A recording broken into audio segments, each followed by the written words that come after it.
네, 반갑습니다, 여러분. 오늘은 여러분들과 생명과학 특징 그리고 그 생명과학에서 주로 일어나는 실험 과정인 탐구 방법에 대해서 이야기를 해보려고 합니다. 자, 생명과학의 특징은 무엇이냐? 여러분들이 생명과학을 딱 떠올렸을 때 생명체 생각날 거고 몸속 생각날 거고 어려운 유전 이런 거 생각날 거예요. 자, 그것에 대한 정의들을 한번 내려보도록 할게요. 자, 먼저 생명과학의 연구 대상은 과연 누구냐? 그냥 엄연하게 생각하는 여러분들이 막연하게 엄연하게 생각하는 그게 맞아요. 그게 맞아요. 굳이 그것을 이제 문자화 시키자니 이렇게 표현이 됩니다.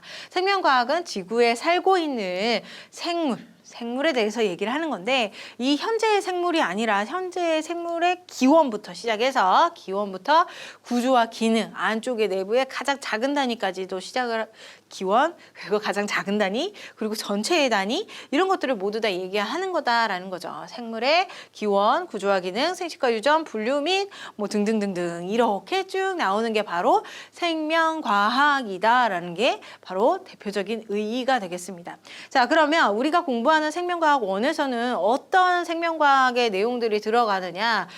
가장 첫 번째 단원이 이제 세포들이 나오게 되는 거죠. 세포학이 나오게 돼요. 그것은 이제 여기에 포함되는 거죠. 구조와 기능. 세포의 구조와 기능에 대해서 조금은 생명과학 2에서는 조금 더 깊게 그런 식으로 나오게 되고요. 그 다음 이제 연결되는 게 생리학에 대해서 나오게 되는 거죠. 생리학 같은 경우는 내 몸 안에서 일어나는 현상에 대해서 얘기를 하는 거예요. 소화가 되고 그 다음에 뭐 음식을 먹었을 때 순환이 일어날 텐데 순환이 일어나는 것, 숨 쉬는 것, 배설하는 것 그런 것뿐만 아니라 면역이 일어난다는 거나 뭐 이런 것들 내 몸 안에서 일어나는 생리적인 현상들에 대해서 하는 게 생리학. 그리고 여러분들이 어려워하는 유전학도 여기에 포함이 되는 거죠. 자, 유전 현상이 일어나기 위해서 내 몸 안에서 일어나는 세포적인 부분 혹은 세포보다 더 작은 단위에서 일어나는 화학적인 반응들 이런 것들을 모두 다 이야기하는 게 유전학. 그리고 뭐 환경에 대해서 얘기를 하기도 하고요. 그것을 우리는 생태학이라고 얘기하죠. 생태학, 그다음에 여기 있는 분류학 이런 것들이 모두 다 생명과학에 포함되어 있다라는 거예요.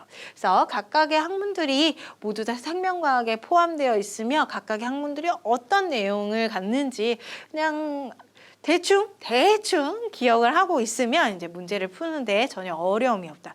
선생님 대충 기억해서 어떻게 문제를 풀어요?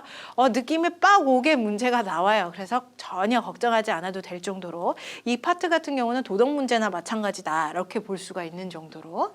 자, 그러면 두 번째 생명과학은요. 이렇게 하나의 생명과학이라고 하는 과학 분야 하나만 가지고 공부하는 게 아니라 다른 과학들 혹은 다른 학문들과 통합적으로 연결해서 주로 발전을 하게 됩니다. 자, 그래서 여기 뭐 컴퓨터 공학도 마찬가지로 같이 생명체의 모습과 함께 연결되어서 생명과학과 함께 연결되어서 얘기를 하고 있고요. 뭐 정보기술이라던가 아니면 의학이라던가 아니면은 범죄 법학이라던가 이런 것들도 모두 다 생명과 다 함께 합쳐져서 자, 통합적으로 이루어지게 되는 거죠. 뭐 대표적인 예로는 생화학이 있어요. 이제 생물과 생명과학과 화학을 합친 생화학 과목. 자, 그다음에 법의학도 있죠. 의학이라고 하는 게 이제 생명과학에 포함되어 있는데 이 의학 부분에 이제 법을 더해서 이제 법의학이라고 하는 학문이 또 발전을 하게 되고요. 뭐 생명 정보 혹은 생명 통계 이런 거 이렇게 뭐 수학이라던가 아니면 컴퓨터라던가 아니면 물리도 마찬가지 여러 가지 학문 뭐 과학뿐만 아니라 사회 학문까지도 모두 다 합쳐서 통합적으로 이루어지는 게 바로 생명과학의 통합적인 특징이다라고 볼 수가 있습니다. 자, 이 파트가 바로 생명과학의 특징인데요. 이 내용은 기출에 거의 나오지는 않았어요. 그런데 기출 문제에서 봤다시피 여러분들이 문제를 미리 풀었으면 봤다시피 굉장히 쉽게 나오고 있기 때문에 어렵게 생각하진 않아도 돼요. 한번 볼게요. 그 문제를. 자, 3명의 친구들이 이야기를 하고 있습니다. A라고 하는 친구, B라고 하는 친구, C라고 하는 친구. 자, 이 친구들이 얘기를 하는데 쭉 읽어봤을 때 정말 얼토당토 않은 얘기를 한다. 그러면 틀린 거예요. 그렇지 않고 굉장히 좀 설득력 있는 것 같아. 그러면 맞는 거예요. 어려움이 없는 부분이 바로 여기다라는 거죠. 자, A부터 한번 읽어볼게요. 다양한 생명 현상. 생명과학이니까 당연히 생명 현상을 얘기하는 거죠. 뭐 이상한 얘기하는 거 아니에요. 맞는 말. 자, 유전학에 대해서 얘기를 하고 있어요. 그러면 내 몸 안에서 일어나는 유전 현상에 대해서 혹은 종족이 번식될 때 내 자손에게 가는 유전 현상에 대해서 얘기를 하는 거구나. 그런 것들을 얘기하는 거야. 유전학은 생명과학의 세부 분야 중 하나야. 생명과학 범위 중에서 유전이 있잖아. 그죠? 생리학 있잖아. 혹은 배설 단원 있잖아. 분류 단원 있잖아. 그런 것들이 다 여러분들 머릿속에 있기 때문에 이 학생이 얘기하는 게 맞는 줄 알 수가 있습니다. 자, C라고 하는 학생도 여러 학문 분야의 영향을 주고받아서 통합적으로 발달하고 있어. 통합 좋죠. 우리 요즘 과학에서 혹은 이제 교과에서 이제 통합적인 교과를 주로 추구하고 있어요. 생명과학도 마찬가지. 자, 통합적으로 발달하고 있다. 단독 노선을 타는 애들은 거의 없다라는 거. 수학도 없고 수학, 영어, 국어 얘네들도 뭐 단독 노선 타지 않아요. 통합적으로 이루어진다. 그럼 대부분 맞아요. 자, A, B, C 모두 다 맞는 말들을 하고 있습니다. 그래서 5번이 정답이죠. 이런 식의 문제가 나와요. 2점짜리 문제일 것이고 전혀 어렵지 않다는 거 잘 기억하시면 될 것 같아요. 자, 그러면 오늘 이제 핵심이라고 얘기를 할 수 있는 생명과학의 탐구 방법에 대해서 얘기를 해보려고 해요. 자, 생명과학의 탐구 방법에는 두 가지가 있습니다. 자, 두 가지를 각각 얘기를 해보면 첫 번째를 귀납적인 방법, 그 다음에 두 번째를 연역적인 방법이라고 얘기를 해요. 자, 귀납적인 방법부터 한번 얘기를 해볼게요. 조금 덜 중요해서. 자, 귀납적인 탐구 방법이 있어요. 자, 귀납적인 탐구 방법이 있는데 이 귀납적인 거는 뭐냐면 일단 내가 의구심을 품어요. 뭔가 어떤 현상이 있는데 그 현상에 대해서 의심이 들고 뭔가 알아보고 싶은 생각이 들어. 그러면 그것을 파헤치기 위해서 나는 무엇을 할 것이냐 생각을 해보고 이제 내가 관찰을 하기로 해요. 여러 시간을 투자를 하고 장소를 투자하고 막 이제 몸을 투자를 해서 이제 관찰을 하고요. 그 관찰의 결과 자료들을 수집을 하고 나중에 그 자료들을 통계하고 분석해서 결론을 내리는 것. 이런 것들을 이제 귀납적 방법이라고 얘기를 합니다. 내가 뭔가 실험실에 들어가서 실험 자료를 꾸리고 이제 실험을 막 해가지고 결론을 얻어내는 게 아니라 자연 현상이 있었을 때 그 현상들을 내가 찾아가면서 보고 관찰하고 자료를 수집해서 분석하고 결론을 내리는 것, 이런 것들이 이제 귀납적 방법이라고 얘기를 하는 거죠. 자, 문제에서도 나오고 있어요. 자료에서도 나오고 있어요. 자연 현상을 관찰하고 자료를 종합해서 분석한다고 얘기를 하죠. 그렇게 종합하고 분석해서 결론을 내린 것을 우리는 귀납적 방법이다라고 얘기합니다. 대표적으로 다윈의 진화설이라든가 뭐 이제 갈라파고스 군도의 핀치새에 대해서도 바로 여기에 속한다라고 볼 수 있어요. 다윈의 진화설이 바로 핀치새의 얘기긴 해요. 그런데 핀치새의 예가 나온다던가 아니면 다윈이 어쩌고 뭐 이렇게 얘기가 나오면 여러분들은 귀납적 방법이다라고 알아두시면 돼요. 자, 이 아래쪽에 연역적 방법이랑 큰 차이점이 누구냐면 가설이에요. 가설. 가설은 뭐냐면 뭐뭐일 것이다 라는 거죠. 이게 뭐야? 자, 뭐뭐일 것이다는 무엇이냐면 잠정적인 결론이에요. 이미 내가 결론이 낸 게 아니라 실험을 하기 전 내가 일찌감치 결론을 한번 내려보는 거예요. 아마 뭐 이렇게 결론이 나오지 않을까? 아마 뭐뭐일 것이다. 이게 바로 가설이죠. 이 가설에 맞춰서 내가 실험을 짜고 그 실험의 결과 가설이 맞으면 맞구나. 일반화를 시키면 되는 것이고 그렇지 않으면 가설을 바꾸면 되는 거예요. 나의 잠정적인 결론이기 때문에. 자, 그런데 귀납적인 방법 같은 경우는 자료를 찾아보고 분석하고 이렇게 하기 때문에 자연현상을 탐구하는 작용이기 때문에 가설 설정이 없어요. 가설을 설정할 필요가 없이 그냥 무턱대고 가서 이제 내가 자료를 탐색을 하면 된다라고 볼 수가 있는 거죠. 연역적 방법과의 가장 큰 차이점이다라고 볼 수가 있습니다. 가설이 없는 것. 자, 그럼 두 번째 귀납적인 것은 그냥 내가 관찰해서 분석하는 것이라면 두 번째 연역적인 방법은 무엇이니? 자, 연역적인 방법은 이렇게 암기하고 별표도 있죠. 굉장히 중요해요. 귀납적 방법은 문제에 거의 안 나오는 반면에 연역적 방법은 방법은 이제 시도 때도 없이 튀어나오게 되는 거죠. 모든 과학에서 실험을 한다 그러면 연역적 방법이다라고 생각을 해주시면 될 것 같아요. 자, 연역적 탐구 방법은 무엇이냐면 자연현상을 관찰하면서 내가 문제의식을 느꼈어. 내가 문제를 인식하고 그 다음에 이걸 내가 실험을 통해서 완전히 확고히 해야 되겠다. 일반화를 시켜야 되겠다 생각을 했을 때 가설을 설정을 하게 되는 거다. 그리고 이 가설에 맞는 실험을 꾸리는데 그 실험이 무슨 실험이냐면 대조 실험이에요. 자연현상을 그대로 두고 그 다음에 내가 조작한 실험군을 두고 자연현상 그대로 둔 군을 대조군 그 다음에 내가 실험으로 조작한 군을 실험군 이렇게 두 개의 비교할 수 있는 집단 두 개를 만들어내서 이제 실험을 꾸려나가는 실험을 이제 대조 실험이라고 한다. 연역적 방법에서는 가설을 설정하고 대조 실험을 하는 방법을 이제 연역적 방법이다라고 얘기를 하는 겁니다. 자, 연역적 탐구 방법의 순서를 잘 기억을 하셔야 돼요. 문제에서는 실험에 대해서 얘가 쭉 나와요. 실험의 순서를 뒤바꿔서 얘로 쭉 나와요. 그러면 그 순서를 여러분들이 맞출 수가 있어야 되고 어느 파트가 가설인지 어느 파트가 실험을 설정하는 것인지 아니면 결론을 내리는 것인지 이런 것들을 다 맞출 수가 있어야 돼요.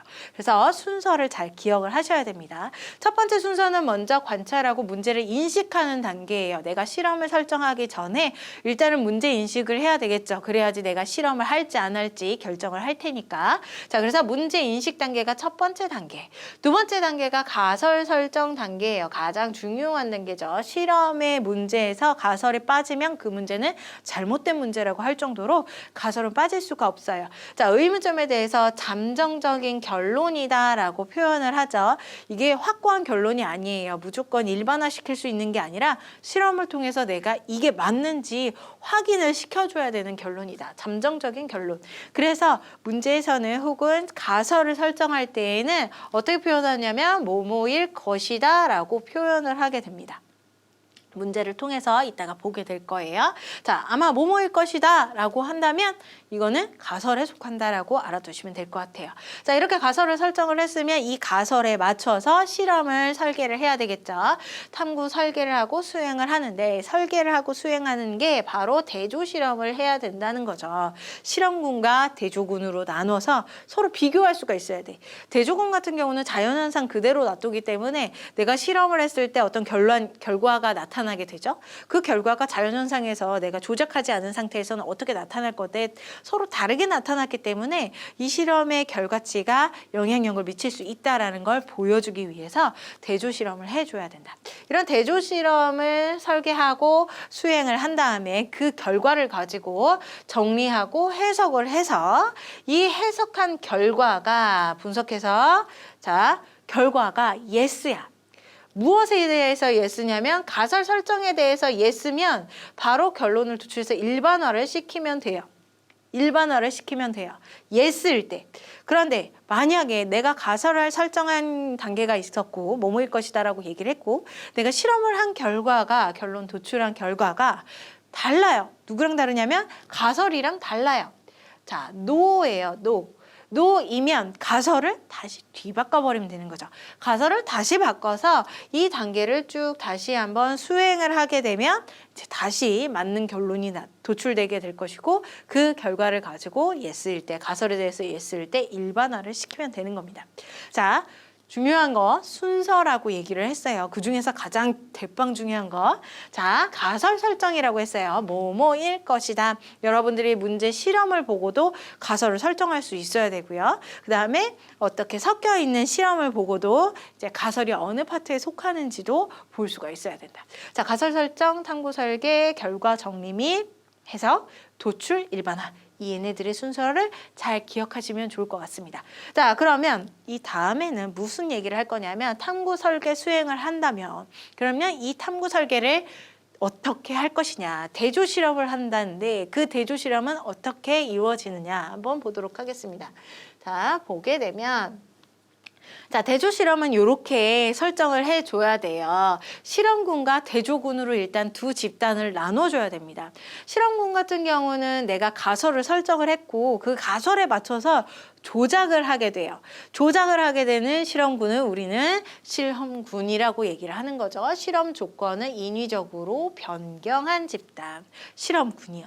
자, 대조군은요, 내가 실험을 조작하지 않아요. 그 상태 그대로, 자연현상 그대로 놔두는 것을 우리는 대조군이라고 얘기를 하는 거죠. 변화시키지 않고 자연상태 그대로 둔 집단. 그래서 여러분들이 문제에서 혹은 실험에서 두 개의 집단을 보게 되고 실험군과 대조군을 서로 비교해서 찾아낼 수 있어야 된다. 그게 첫 번째 여러분들이 해야 할 일이에요.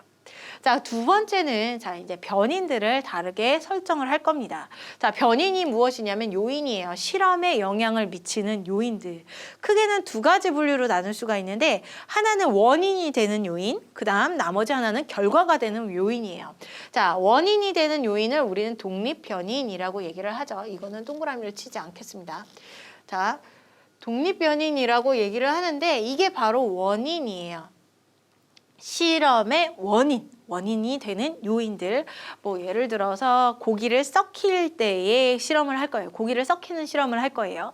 그럼 그 고기를 썩힐 때에 썩힐 수 있는 요인들, 예를 들어서 온도라던가 아니면 세균이라던가 아니면 뭐 습도라던가 이런 것들이 바로 이제 고기를 썩히는 원인이 되는 요인이죠. 그것을 바로 독립변인이라고 얘기를 합니다. 그런데 내가 고기를 썩히는 실험을 하는데 아마 이 고기는 세균이 썩힐 것이다. 이렇게 얘기를 하게 가설을 설정을 하게 된다면 세균에 대해서 조작을 해야 되잖아요.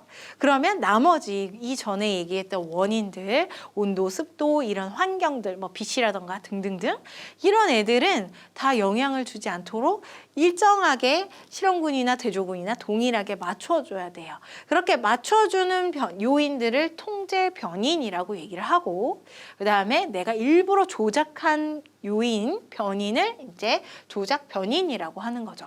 의도적으로 변화를 시킨 애가 조작 변인, 그 다음에 원인이 될 수 있는데, 결과에 원인을 미칠 수 있는데 내가 얘는 최대한 변하지 않도록 두 개의 실험군에 동일하게 주어주는 것을 통제 변인이라고 하는 거죠. 일정하게 유지시키는 변인. 됐죠? 자, 이렇게 원인에 대한 독립변인을 두 가지로 나눌 수가 있고요. 그 다음 결과가 되는 요인도 있어요. 원인이 있으면 결과도 있겠죠. 자, 결과가 있습니다. 고기가 썩는 실험을 했잖아요. 자, 고기가 썩어요. 그러면 고기가 썩은 현상, 그 결과, 고기가 썩은 두둥 결과, 그것을 이제 우리는 종속 변인, 결과 요인이라고 얘기를 해줄 수가 있는 거죠. 자, 종속 변인이 바로 결과의 요인이에요. 조작 변인의 영향을 받아서 실험 결과로 나오는 것을 우리는 종속 변인이다라고 얘기를 하는 겁니다. 문제에서는 여러분들이 조작 변인, 통제 변인, 그 다음 종속 변인 이렇게 세 가지를 구분해 줄 수 있어야 돼요. 독립 변인을 물어보진 않아요. 독립 변인을 물어볼 바에야 조작 변인이나 통제 변인을 나눠서 물어보는 게 조금 더 난이도가 높아지고 퀄리티가 높아지는 문제이기 때문에 독립 변인을 물어보진 않고요. 조작 변인과 통제 변인을 물어보게 됩니다. 그리고 이제 나중에 결과물인 이제 결과 종속 변인을 물어보게 된다는 것. 이렇게 세 가지의 변인들을 꼭 구분할 수 있어야 된다. 자, 마지막에 변인 통제라고 하는데 여기 통제 변인과 변인 통제 두 가지의 용어가 서로 앞뒤가 바뀌면서 같은 거 아닌가? 이런 생각이 들어요. 그런데 통제 변인 같은 경우는 요인에 대해서 얘기를 하는 거고요. 그 다음에 변인 통제는 요인을 통제하는 행동에 대해서 얘기를 하는 거예요. 자, 통제 변인을 만들어냈죠. 여러 가지가 있겠죠. 걔네들을 일정하게 유지하는 형태, 행동, 그것을 바로 이제 변인 통제다라고 얘기를 해줄 수가 있다. 변인 통제 과정은 무조건 실험 중에 일어나야 되는 것이고 문제로는 잘 나타나지는 않아요. 문제는 잘 물어보지 않고 이걸 물어볼 바에야 통제 변인의 요인들을 물어보겠죠. 그래서 여러분들은 이렇게 실험군과 대조군을 일단 나눠줄 수 있어야 되고 앞쪽에서는 가설 설정 하나 알아야 되고요. 그 다음 두 번째 실험군과 대조군 구분할 수 있어야 되고 그 다음 세 번째는 이 변인들 세 가지의 변인들을 구분할 수 있어야 됩니다. 자, 얘네들이 다 잘 이루어지는지 문제를 통해서 한번 확인을 해보도록 하죠. 자, 첫 번째 문제. 철수가 수행한 탐구 과정이에요. 자, 효소 X에 대해서 얘기를 하고 있고 이 효소는 어떤 특징을 가지고 있냐면 녹말을 분해할 것이다 라고 얘기하고 있어요. 여기에서 포인트, 뭐뭐일 것이다. 이게 가설이라는 얘기죠. 뭐뭐일 것이다로 끝나면 대부분 가설. 자, 그래서 여기도 마찬가지로 가설의 파트에 들어가 있다는 거. 자, 가설에 딱 들어갔어요. 그래서 이 가설에 맞춰서 탐구 수행을 하게 되는데 일단 첫 번째는 실험군을 2개로 나눠줘야 되겠죠. 적어도 2개예요. 3개, 4개 될 수 있지만 적어도 2개로 나눠줘야 된다. 어떻게 2개? 실험군과 대조군으로 나눠줘야 되겠죠. 대조군 같은 경우는 내가 아무런 작용을 하지 않은 것, 인위적 조작을 하지 않은 것, 실험군은 조작을 한 것. 자, 봤을 때 녹말 용액이 들어있는 실험관 1과 2를 뒀어요. 둘 다 녹말을 같이 넣어줬습니다. 자, 녹말이라고 하는 애를 넣어줬고 같은 양을 넣어주는 게 바로 변인 통제 과정이에요. 이 녹말이라고 하는 것도 당연히 통제 요인이 되겠죠. 통제 변인이 된다는 얘기예요. 자, 둘 다 녹말 똑같은 양으로 들어갔어요. 1과 2를 준비한 다음에 표와 같은 조건으로 물질을 첨가를 했고요. 여기에다가 첨가한 물질이 기억과 니은이 있다. 여기에서의 차이점이 있는 거지 나머지 다른 차이점들은 모두 다 동일하게 맞춰주는 게 바로 변인 통제 과정이다. 자, 그래서 같은 조건으로 물질을 첨가하고 37도씨에서 반응을 시킨다. 37도씨도 결과에 영향을 줄 수 있는 요인이죠. 그래서 얘는 통제 변인이라고 얘기를 해줄 수가 있고 두 시험관 모두 동일하게 맞춰줘야 된다는 거죠. 녹말의 양도, 그다음에 온도, 습도 모든 것을 다 통제해줘야 된다는 거예요. 자, 결과 실험 2에서만 녹말이 분해됐대요. 그래서 효소 X는 녹말을 분해한다라고 결론을 낼 수가 있었다. 이렇게 나오고 있습니다. 자, 결론을 오케이 했다는 건 가설을 바꾸지 않고 오케이 했다는 건 가설이 맞다는 얘기고 이 결과를 토대로 자, 2에서만 물질이 분해가 됐으니까 이 2에는 누가 들어가 있냐면 효소 X가 들어가 있음을 알 수가 있는 거예요. 자, 그러면 이 첨가한 물질 니은에만 효소 X를 넣고 기억에는 아무도 안 넣느냐? 그러면 안 돼요. 자, 효소 X를 넣는 양만큼 기억에도 동일한 양의 영향을 주지 않는 결과에 영향을 주지 않는 물질을 넣어줘야 돼. 대부분 증류수를 넣게 되는 거죠. 물 같은 경우 이제 생수를 넣으면 안 돼요. 걔는 pH가 맞지 않기 때문에 증류수를 넣어줘서 이제 모든 결과물을 이제 양까지도 동일하게 맞춰주는 효과를 보게 되는 겁니다. 자, 그래서 이 실험 결과 기억과 니은에 누가 들어갈 것이냐? 기억 같은 경우는 무조건 증류수만 들어갈 것이고요. 그 다음에 니은에는 이제 증류수랑 효소가 들어가던가 아니면 효소만 들어가던가 대신 모두 다 기억과 니은은 같은 양으로 들어가 줘야 되겠죠. 문제의 답은 굉장히 심플해요. 지금 2에서 니은에서만 효소가 나와야 되는데 지금 1, 2, 3, 4, 5번 중에서 효소가 들어간 애는 1번밖에 없습니다. 1번. 자, 그래서 1번이 정답이 딱 되겠죠. 증류수, 효소 X와 증류수 이거는 모두 다 아까도 말했듯이 양이 동일해 줘야 된다. 이런 거 까먹지 마시고요. 자, 여기까지 한번 풀어봤고요. 다음 문제도 한번 풀어볼게요. 자, 다음 문제입니다. 현상을 생명현상 2가지 방법으로 탐구한 결과래요. 그래서 가와 나의 결과로 한번 탐구를 해봤는데요. 자, 레디는 파리는 파리로부터 생겨난다고 생각을 했어요. 그 다음에 실험을 했느냐 안 했느냐를 생각을 해보면 따져보면 되는데 자, 2개의 병을 준비를 했네. 아, 실험군 대조군을 준비를 했구나. 자, 그래서 병 하나에는 파리가 못 들어가게 입구를 막았고요. 다른 하나는 입구를 막지 않고 자유롭게 뚫어놨대요. 그러면 자유롭게 뚫어놓은 얘가 자연현상 그대로니까 대조군이 될 것이고 그 다음에 기억이 이제 임의적으로 막았으니까 실험군이 되겠죠. 그리고 실험군과 대조군으로 나누어 줬으니까 실험을 해냈으니까 가라고 하는 탐구 방법은 연역적 탐구 방법이 되겠습니다.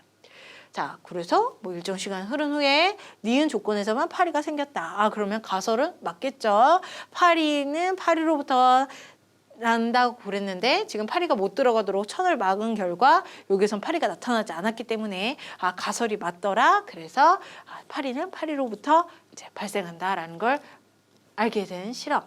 자, 그 다음에 나는 갈라파고스 군도에 여러 섬에 서식하는 핀치새들을 봤어요. 다윈이라고 하는 사람이. 자, 그러면서 우리 부리 모양이 다르고 크기가 다르고 서로 관찰을 했고요. 그 다음에 먹이가 각각 달라서 핀치새의 모양과 크기가 다르다는 것도 알아냈다. 관찰을 하고 자료를 수집한 다음에 분석하고 결론을 내렸죠. 실험이 없었어요. 이런 것들을 우리는 이제 귀납적 방법이라고 얘기를 하는 겁니다. 두 개의 차이는 실험이 있고 없고의 차이도 있지만 가장 중요한 건 가설 설정이 없다는 것, 아래쪽에서는. 자, 그래서 옳은 것은 기억은 실험군이다. 위쪽은 막았으니까, 인위적으로 막았으니까 실험군. 자, 가에서는 조작 변인이 생성 유무이다 그랬는데 조작한 것은 무엇이냐면 맞고 안 맞고예요. 뚜껑의 유무가 바로 조작 변인입니다. 자, 그러면 파리의 생성 유무는 결과죠, 결과. 그래서 결과의 요인이 되는 것이 바로 이제 우리 종속 변인이라고 부르는 애가 바로 여기에 속한다. 자, 나는 귀납적 탐구 방법이다 라고 얘기했습니다. 기억과 디귿 4번이 정답이네요. 다음 문제가 있지 않죠? 다음 문제가 없습니다. 다 여기까지예요. 두 가지 문제를 한번 풀어왔어요. 여러분들 다른 문제들도 이제 연역적 방법이 가장 많은 문제의 비중을 차지하고 있을 거예요. 그래서 그 연역적 방법이 나왔을 때 실험군, 대조군 나누는 것, 가설 꼭 확인하는 것, 그리고 이제 여러 가지 세 가지의 요인들을, 변인들을 확인하는 것들을 게을리하지 마시고 다 하나하나 확인을 해 보시기 바라겠습니다. 자, 오늘은 여기까지 하도록 하죠. 수고 많이 하셨습니다. 감사합니다.